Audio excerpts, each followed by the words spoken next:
Hello, and thank you for joining us today in our study of the book of Psalms. Today we're in Psalm 145, and this is going to be another psalm of David. And this one is going to center completely on praise for God. Now, you have several different kinds of psalms, and we've seen so many of them over the course of our studies through the Psalms. But some of the ones that are the most effusive in their praise to God are also some of the ones that deserve some of our greatest attention, because so many times when we talk to God, when we pray or sing songs to God, we're talking about the things that we want, or the things that are going on in our lives, or the things that are about us. And this particular song is one that is fully and completely, in almost every respect, about God. And there are times and there are instances where it's very important for us to make that our focus. So let's look at what David has to say in Psalm 145. Beginning in verse 1, we read, I will extol you, my God, O King, and I will bless your name forever and ever. Every day I will bless you, and I will praise your name forever and ever. Great is the Lord, and greatly to be praised, and his greatness is unsearchable. One generation shall praise your works to another, and shall declare your mighty acts. I will meditate on the glorious splendor of your majesty, and on your wondrous works. Men shall speak of the might of your awesome acts, and I will declare your greatness. They shall utter the memory of your great goodness, and shall sing of your righteousness. The Lord is gracious and full of compassion, slow to anger, and great in mercy. The Lord is good to all, and his tender mercies are over all his works. All your works shall praise you, O Lord, and your saints shall bless you. They shall speak of the glory of your kingdom, and talk of your power, to make known to the sons of men his mighty acts and the glorious majesty of his kingdom. Your kingdom is an everlasting kingdom, and your dominion endures throughout all generations. The Lord upholds all who fall, and raises up all who are bowed down. The eyes of all look expectantly to you, and you give them their food in due season. You open your hand and satisfy the desire of every living thing. The Lord is righteous in all his ways, gracious in all his works. The Lord is near to all who call upon him, to all who call upon him in truth. He will fulfill the desire of those who fear him. He also will hear their cry and save them.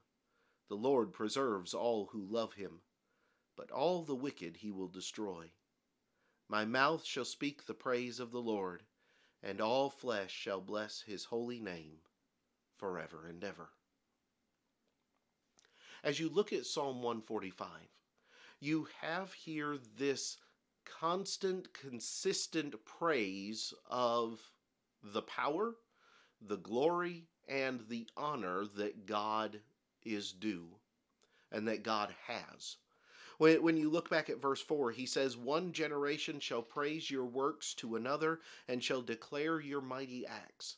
The things which God has done and the things which God continues to do are designed, and they're supposed to be utilized in such a way as to teach from one generation to the next who God is and how God works and what God does.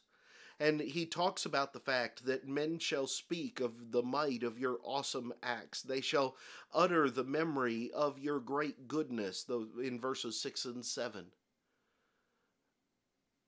It's not just enough for us to know. It is just as important for us to be able to pass on to our children and to our grandchildren who God is, what God does, and what it means to have God working in our lives. As you drop down to verse 8, he talks about the fact the Lord is gracious and full of compassion, slow to anger, and great in mercy. He is good to all, and his tender mercies are over all his works.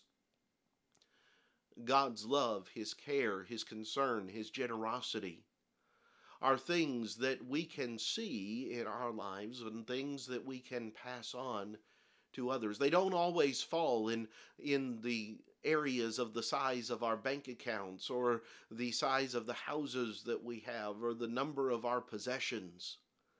But they do fall in his generosity toward us in our lives and the way that we respond to him in kind. As you look at the things that David says here, he talks about the fact also in verse 17 that the Lord is righteous in all his ways and gracious in all his works. We need to understand and we need to acknowledge the righteousness of God, that God will always do what is right. Not what men want to be right, not what men perceive to be right, but what is right. And those are often two entirely different things, because men want to believe that whatever it is they want to do or however they want to proceed is what is right. And yet that's not always the case. But God is also gracious in all of his works. Anything that we do, anything that we receive from God is a gracious gift because we don't inherently deserve it. God's gifts to man, the things that God does for man, he does because he loves us, not because he owes it to us. And so as you look at Psalm 145, there are a lot of very important factors for us to consider in our own lives, and a lot of things for us to be reminded of when it comes to our relationship with God and giving him the praise and the honor that is due his name. It is why the psalmist says in verse 21, "My mouth shall speak the praise of the Lord," because he is worthy of that praise. Thank you so much for watching today's video. Next time we'll come back and we'll begin looking at Psalm 146. I hope that you'll join us next time. And thank you for continuing in our studies through the book of Psalms. But until next time, have a great day.